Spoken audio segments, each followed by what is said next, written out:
General Ogola would never have contemplated or thought about going to Bomas of Kenya to force Mr. Chebukati to alter the results of last general elections. Welcome back to Havana Media. My name is Boniface Owino, and as usual, I'm going to be your host for today. The big question is, why did RAILA Odinga, together with Uhuru Kenyatta, that is the former president, fail to attend the burial of General Ogola yesterday as he was being laid to rest in Siaya? That is the question. That is what I want us to ask ourselves, and that is what I want us to talk about. But before we do that, I would like to give you a chance to go to the subscription area. You click the subscribe button, you like, you share, and also drop me a comment at the comment section and tell me what you think concerning this big question. And also, I will not fail to thank those who have been giving us support, those who are joining us, those who are making this channel to grow, joining the family each and every day to make this channel to grow at a very high rate as it is growing. Thank you very much, and may God bless you. It is also good to tell me where you're watching us from and how these videos are reaching you. Thank you very much, and may God bless you. Asante sana. Jumping back to our discussion. As we all know very well that yesterday was General Ogola's burial, and he was laid to rest. He died on Thursday, and because of his will was writing that he was supposed to be buried after 72 hours. So that is Thursday, Friday, Saturday. So yesterday is when he was being laid to rest. Now, after his death on Thursday, we didn't hear anything from Uhuru Kenyatta.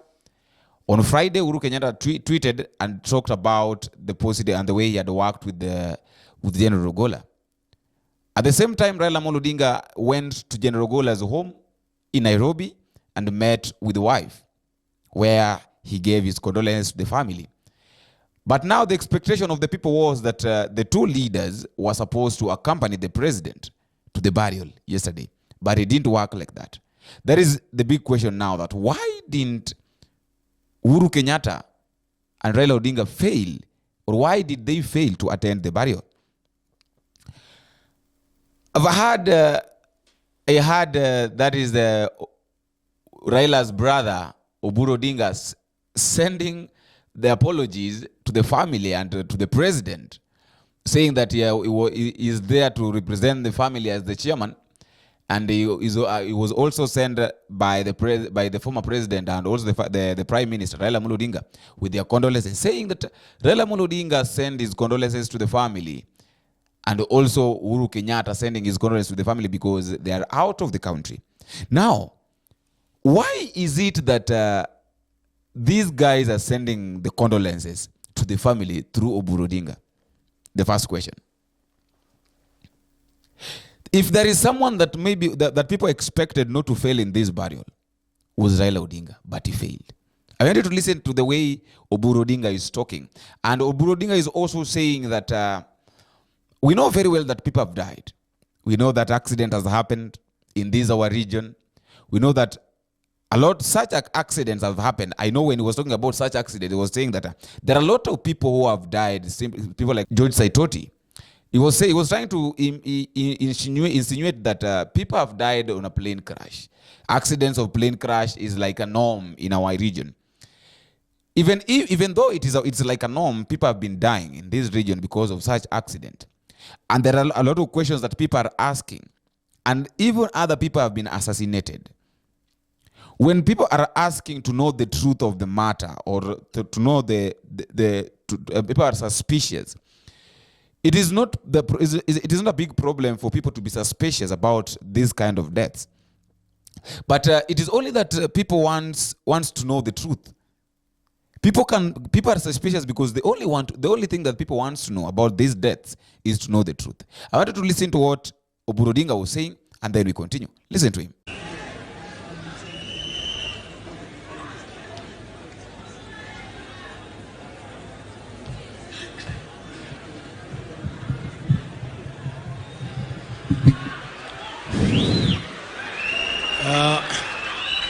Your Excellency, the President of the Republic of Kenya, and His Excellency, the Deputy President, and the First Lady, and the family of the late General Ogola, and all protocols observed.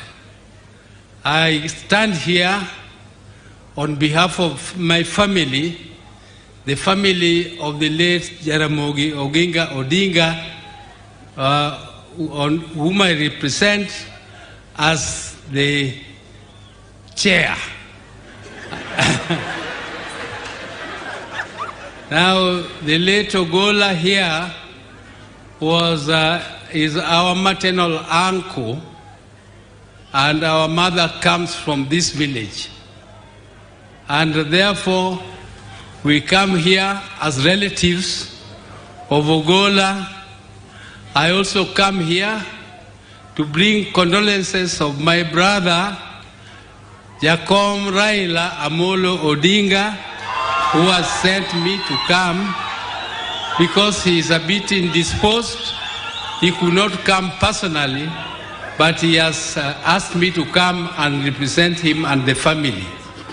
So I also want to bring condolences of Uhuru Kenyatta, the former president of Kenya, His Excellency, who has also brought his condolences to the family.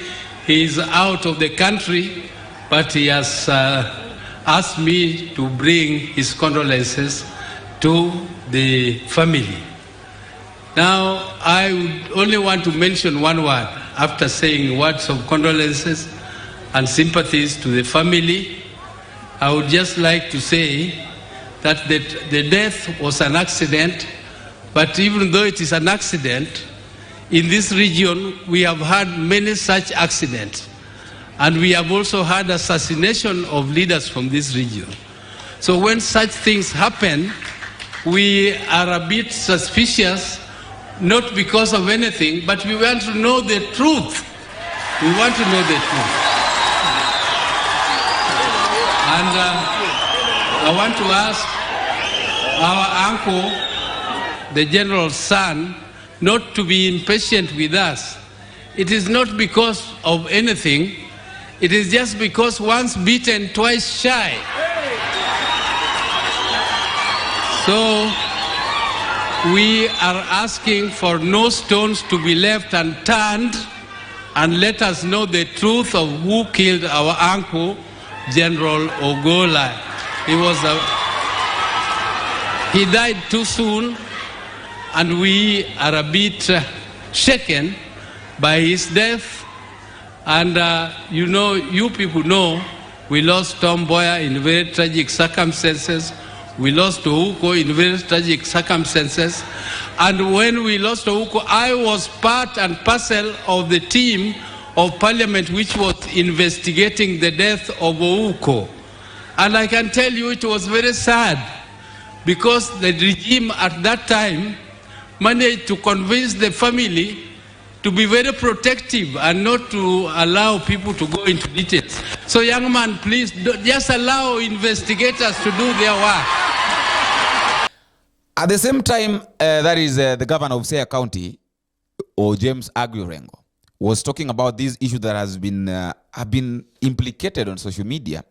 And William Samoei Ruto president have been talking about it every now and then, that people like General Ogola were the people who went to Bomas to try and contemplate my votes during the presidential general election. But yesterday, James Orengo, that is the governor of Siaya County, we know him as a very great lawyer, talked about something, and he said he said it openly, even in the presence of the president and the president of the press. Everyone heard this, that if there is someone to blame during that time of Bomas, is me, Orengo James. He said it very well, that if there is someone who is supposed to be blamed, is not General Ogola. The person that is supposed to be blamed is me, because I'm the one who went there. Okay, I was not like an agent, but I went there trying to change the votes. So if there is someone who is supposed to be blamed, is me, is not General Ogola, because as I know General Ogola very well, General Ogola, if you go to him with the things concerning politics, if it is something that he could not do, he was telling you that if it is that, then stop it there. I wanted to listen to the way Orengo is talking about General Ogola and this issue that has been speculating all over, that he went to Bomas to try and contemplate the elections of the president. Listen to him. Finally, as General Ogola rests here, I beg you, Your Excellency, that let General Ogola be buried in doubt, and the lingering doubt. And I was in Bomas of Kenya. I was there. I was not an agent, but I managed to go there. The lingering doubt is that there is this allegation that General Ogola went to Bomas to try and change the elections. If you accuse Orengo of me, you can accuse me. I can plead guilty. I know, even when I went there, I was just overpowered. I was just overpowered. But if you accuse Orengo, I think that it would be a reasonable accusation.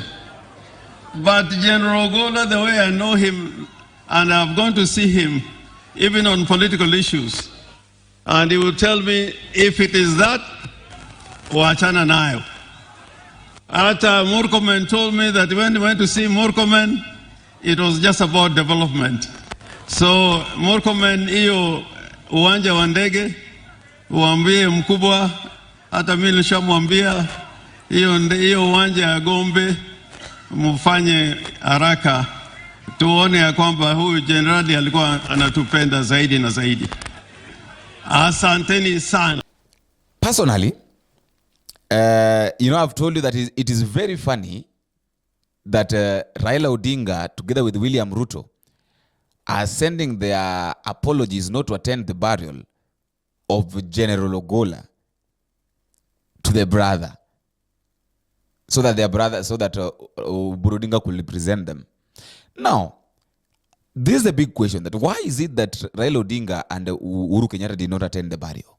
This is the answer. Number one, we have to understand something, that Raila Odinga's AU job is at stake. And automatically, we have to understand and we have to know very well that if Raila made a mistake of going to this burial, what Raila could have talked about, I think, the people that had Raila Odinga talking about this issue of General Ogola's death at Ulinzi Stadium, we had the way Raila was talking with a different voice.